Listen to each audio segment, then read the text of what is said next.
Welcome back to the couch. We saved you a seat. My name is Luke, and we today we're talking about your friendly neighborhood Spider-Man, episode 6, I guess. Um, this episode was so cool. Okay, we're just gonna start with it. The title of it is "Duel with the Devil." All right, obviously, massive Easter egg in the title, and I'm just gonna tell you, we see it. Here it is. Boop, boop. It's so good. It's so cool. It was so cool. And the fact that Charlie Cox is the voice was so cool. But yeah, that fight scene was awesome. It was very Daredevil. They had never met before. I love their chemistry in that they both kind of understand that they're both good guys. Which leads to a couple of other things that's pretty cool. But let's start with the beginning of the episode. Let's just start right off the bat. They talk about World War II in the history class. Lonnie is on probation.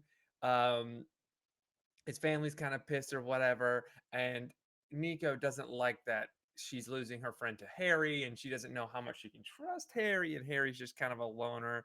All that kind of stuff is happening. I'm sorry, I'm jumping to the end. But essentially, they're trying to fix their relationship. And Harry and Nico and Peter hang out at Peter's place and they break out a VCR and it's very retro and fun and old school.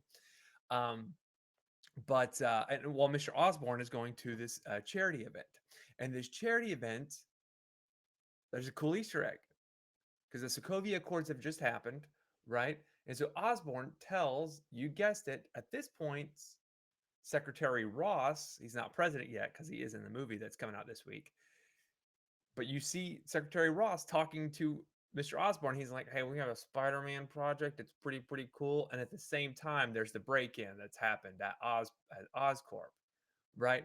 And so Osborne's like, "Oh," and so he tells Spider-Man to go check it out, and that's when we get this really cool fight. But Spider-Man has to leave his apartment, and then so they go and they do, and they're playing with tarot and doing their thing, and Harry's trying really hard, but gosh, he's failing. He's so awkward in this episode. It's kind of fun, a little bit weird. Um, but this fight between Daredevil and Spider-Man is kind of perfect. Um, I I like that Spider-Man is still pulling his punches. The spider sense thing still bothers me. Not gonna lie to you. The fact that he doesn't have this thing still bothers me, but it's pretty cool. It's a cool fight scene. It's on the roof. Um, I think they illustrate Daredevil's abilities perfectly, as far as I know them. I think they're perfect. His costume looks great. Their costumes, the white costume against the black costume, looks phenomenal. It looks like good versus evil. It's really cool. Um, the what else we got?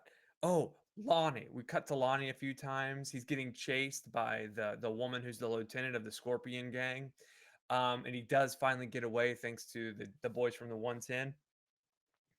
And then yeah, the Charlie Cox fight was so cool. And then when they get back to Oscorp, or when Osborn gets back to Oscorp, he talks to Spider-Man. And so here's the dilemma that they've broken down. Okay. Osborn thinks that Doc Ock, because they're old comrades, Osborn thinks that Doc Ock has hired Daredevil to steal or get information. Doc Ock doesn't know anything about this. Spider-Man has fought Daredevil and thinks Daredevil is probably a good guy, and he doesn't quite understand what's happening. That's our dilemma. What's interesting is Osborn says something very specific. He says power source. We haven't discussed this yet. So there are two things that are happening in this series that are unique to it. The power source thing, they mentioned it several times, and yeah, the spider sense. Those are two things that we haven't really discovered or discussed quite yet. I'm interested to see if Spider-Man gets some sort of mentor that kind of teaches him about his spider sense. That would be interesting. Anyway, so they have their conversation. Peter goes back to the apartment, and you find out that Harry slipped it to Nico that he's Spider-Man, which is kind of silly because why would when he's leaving the apartment, why would he lie about where he's going if both Harry and Nico know that he's Spider-Man? Right? Why would he lie? So Harry's pretty socially awkward, which I like. I like that he's kind of socially awkward. He doesn't quite get it. But yeah, yeah. And then the perspective cuts back to Lonnie, and he's sitting in the gang hideout, and he's scared because his boy saved him, and they're like, "Hey, you can stay here through the night." Blah blah blah. And then it cuts back to Doc Ock, and he's putting the Scorpion outfit onto Gargan. Boy, it's getting juicy. It's getting juicy. Actually, this is my new favorite episode. Can't wait to watch the next episode. I'm going to throw it on right now. Uh, if you're new to the channel, take a like, take a subscribe, have a good time. This show, other than episode 3, has gotten better every episode. It's super surprising, kind of awesome. Can't wait for the next episode. So we'll check it out, and we'll check you out later. Make sure to like and subscribe. See ya.